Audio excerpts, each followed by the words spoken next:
Shorty said she coming with her brethren, cause you saw a young brother pull up in the Rover. There's been a bit of a mistake from where I put the drive shaft in. Now, this is the new part. I got this off eBay, and when it stopped working, I just pulled everything out, as you can see here. But when I had a look at the old one, you can see the difference. See, there's grooves here, it's a bit longer, and also where the teeth are, it's a lot shorter on the old one than the new one. And I failed to see this, and you can see here the diameter, and this shaft here is a lot bigger than this one. It's quite annoying.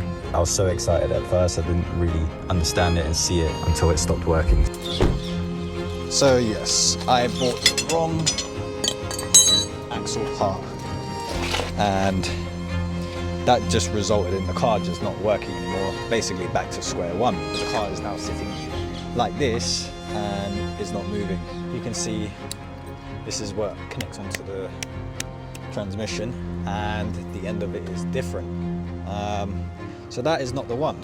I compared it with the old one, and I realized I made a big mistake. I don't know how I did notice, but it's a good thing I did early and not on the motorway or something like that. Now, I've gotten a new part. As you can see, they match up clearly. Let's get this in the car, get the car going, and then I can get this bit looking a lot nicer. Without further ado, let's continue. The new correct part that I'm fitting in now was a lot tougher to put in than the new incorrect part, which made it seem more legit. Last time I had to use a hammer. I had to use a hammer and all sorts just to get this control arm in. And it just glided in there like it was nothing. I need to shave off the bolt that feeds this anti-roll bar drop link, because every time I twist it, it's twisting the ball joint inside of it. Oh, saying that, I've just disconnected it. So this was spinning this, and yeah, I might have to zim that off. Now, I was going to cut this bolt off, and then, but I've come up with a plan which might work. Let's see. I think I'm winning with this little plan. I mean, it's better than cutting it, let's be honest here. I shouldn't be trusted with an angle grinder after what happened on the last few episodes.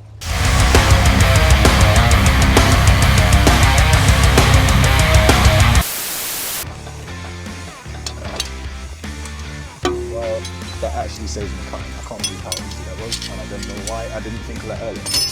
Look what's back. The Mary Poppins umbrella. I'm only doing this because it is raining and I don't have a unit yet, so as you can see, it is grey skies and it won't stop until late, so I'm just gonna graft through it. If I show you now, you can see that against this brick line is doing this. Yeah, so that was bent. I'm glad I'm changing that. You can see the difference. This one's completely dead straight, this one is bent up. Time to put this on. Nothing is more satisfying than putting in fresh, brand new parts and replacing the old ones. In goes the new anti-roll bar drop link, and now I wouldn't need to return to this issue ever again. And she feels really tight. And now I can finish up by tightening up the tie rod end to the knuckle. I think I'm just spinning that. It's another thing also, Allen key in there, and then you spin this there. Wait, I got another one, that fit better. Oh, that fits a lot better. Figuring that one out and realizing that I need more tools, on to the next issue. I need to tidy up all my tools so I don't lose them. Mechanics always lose a 10mm socket or an 8mm. Either them two. The 10mm socket goes, you know what, mate, see you later, I'm just gonna disappear. But no, your 14mm socket will stay, your 11mm socket will stay. But yeah, that's why I should end up with maybe 10 sockets, 10mm sockets, so I will never complain ever again. After my little rant, I decided to tighten up the axle bolt. So here I am tightening up the brakes, and then I can go and tighten up the bolt until it's really tight. I don't know the spec for these things. Now that I've tightened the axle bolt, I can take the brakes off. So after doing all of that, all I have to do now is tighten up the control arm bolt to the knuckle, and that is me done. Finally. Now that is tight. Now, before I put the wheel arch liner on, I just wanted to make a few changes. Basically, you can probably see the shape from it. I saw something on eBay for the same price, but the only little difference is, I'll be back when I open this up. I've got one that already comes with the brackets, plus it comes in the Santorini black. Now, Santorini black is the color of the car, and by buying this, this will save me time going to a paint shop, spending a bit more money than what I've actually paid for the part, just to get it color matched. And then, yeah, like I'll just be spending more money when I could have just gone on eBay and bought something maybe £20 less for the same color. I am planning to do something with the color of the car anyway. Because you've seen this done before, I'm just gonna go just like that. It's been changed.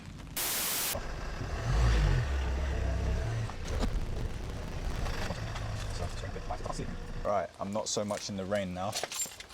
Now that I've sheltered myself underneath a tree, I can continue with the work. Take the wheel off and continue from where I was before. This bit, 62 quid. This bit, 49 quid. Yes, I spent 100 and something on mud guards. Stuff to protect this bit, 100. It's a bit dark, but I'll brighten it up for you guys.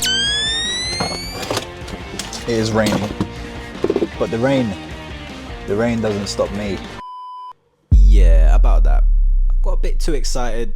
It got a bit too dark. Kind of messed up. So you can see that it's lined up, all brand new. I've got to put a few pins in certain areas and put a few nuts on there to tighten it down, and I'll put the wheel on, and then when I get new nuts, because I think the ones I got, this one's even bent as well, that will be one complete wheel arch. Got a new anti-roll bar drop link, got a new wheel hub knuckle, got a new tie rod end, got a new control arm, got a new axle drive shaft, and new splash guards. Everything is new apart from the suspension, which seemed good. It seemed all right.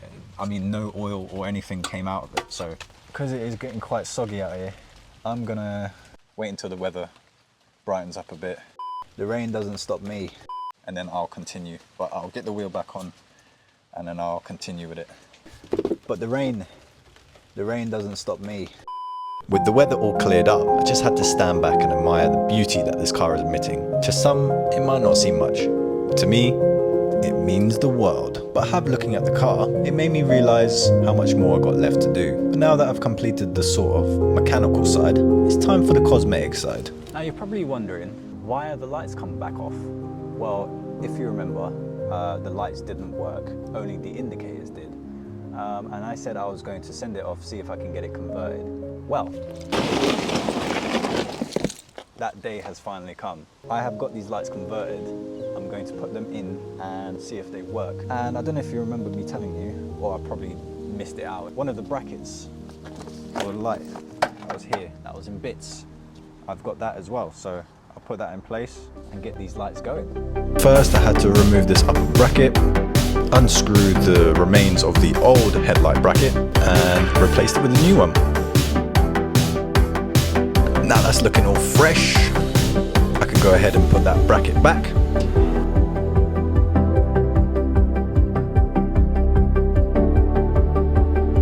Now it's time to install the newly coated headlights. Don't they look good? So I started with the near side left passenger headlight.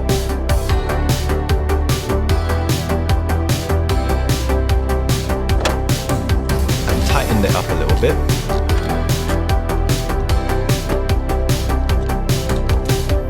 Then I installed it on the offside right driver's side.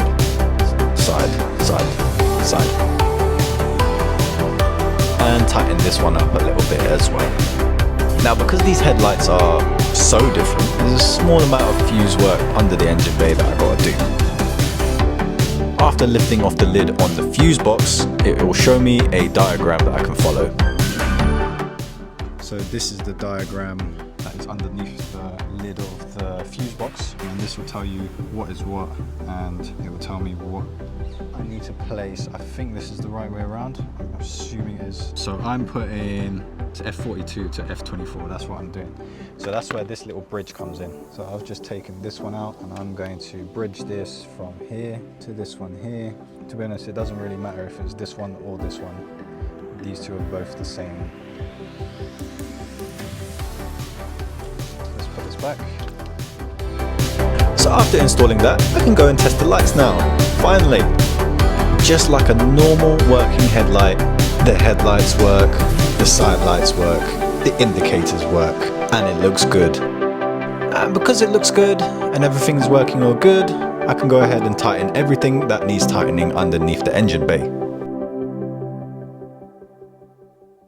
Now, when I got the car, it didn't come with a battery cover, but I noticed there was one that sits on the top there. So it's probably when someone was changing the battery a long time ago, or it just came off during the accident. You never know. The only thing left to do under the engine bay is the cover for the battery and just the cleanup, and that's it. There's about 2 screws left that needs going in there, and each light. So there's one there and one on the inside, and I think I've misplaced them, but I'll have a look and see. But those are the only 2 screws that are left.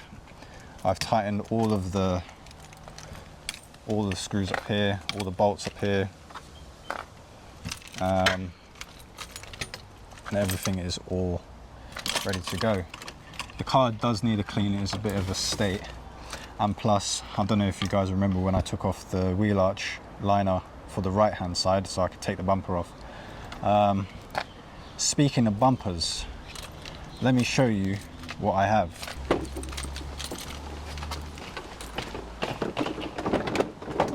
This is a Range Rover Evoque L538 dynamic front bumper. I think this is the it says here somewhere.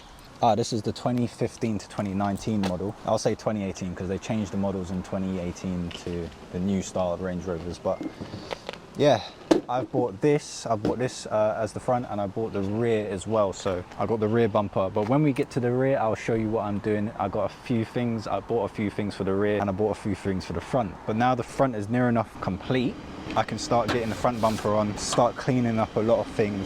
This is a second hand, it's not brand new. So there are a few defects on it. For example, let me show you. I think it's been involved in a fire because I'm seeing a lot of burn marks, especially along the front here, all down here. You can see this is warped a little bit, and if you look down here where the toe eye is, it's melted quite severely down here. So I think the previous owner had a fire, and fire was probably set inside the car, or you never know.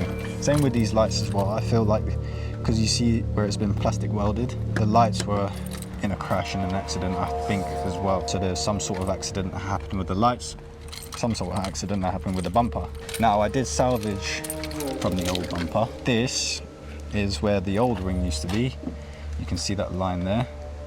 That's where it used to be. So you can see all the screws are still intact. I might spray this black in a anti-rust black, just to make it look appealing. And it's not going to be seen, but I want to make it suitable and uniformed. It now makes sense where this used to sit. You can see where it's been chopped off there, and if you look along this line here, it's snapped off. So this was a part sitting here somewhere. I think this was like a 90-degree angle.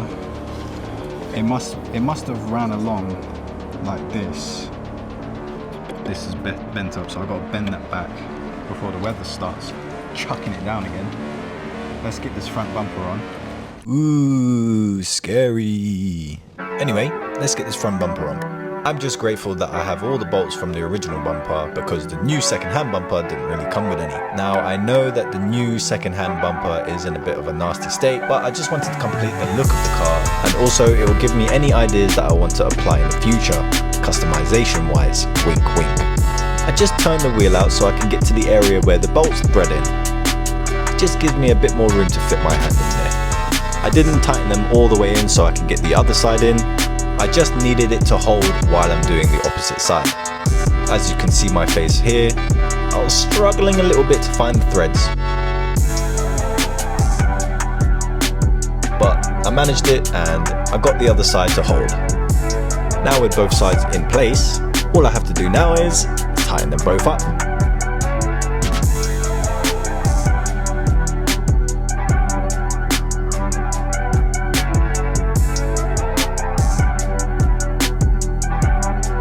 All that's left to do is tighten 3 10mm bolts that are inside the tow hook cover area.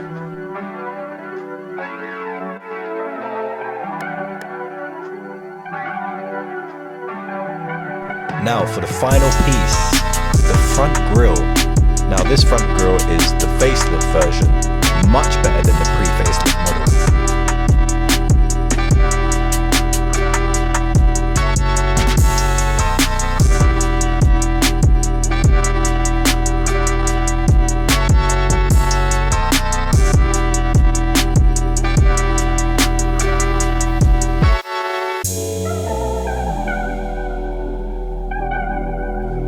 Front grille is like changing wheels on a car. It just transforms the look. Because I might be taking off the bumper just to do a few cosmetic works. As I've told you before, it's got a bit of fire damage on it. Right here were some plastic screw clips that will go into each hole there. Obviously it will hold the bumper in place, everything will be all secure.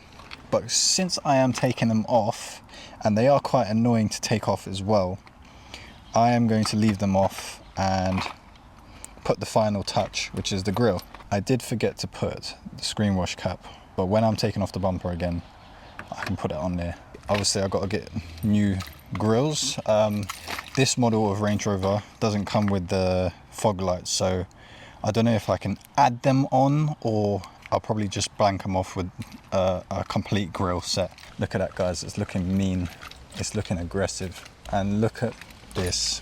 I'm going to put this on and it will be complete-ish. It's finished, but it's far from finished, if you know what I mean. Just to give it a final look, I'm just going to put the grille on temporarily, held on by a couple of cable ties. So I have held some of them on with cable ties. Minus the hole at the front that needs covering up. I've got the light wash cap in the car somewhere, but minus that, it's looking like one complete car. While I'm at it, I'm going to put the driver's wheel arch liner back on.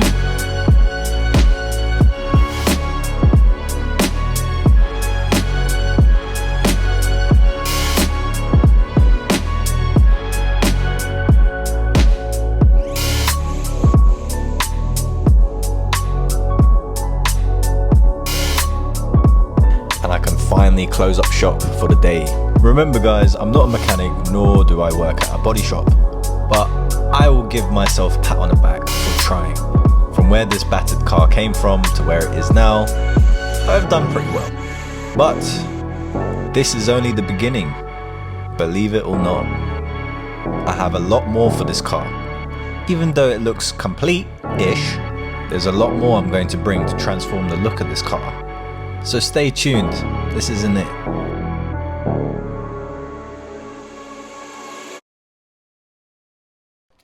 So guys, I'm going to leave the video here. I hope you enjoyed. I hope you can see my vision. I got a few more bits to do, but it's getting there. I got to do the side skirts, I got to do the rear. I got a special thing for the rear, but that will come in another video. So please like and subscribe, comment down below what you thought, what you think of the video, and I'll see you on the next one. Peace. Next time on The Range.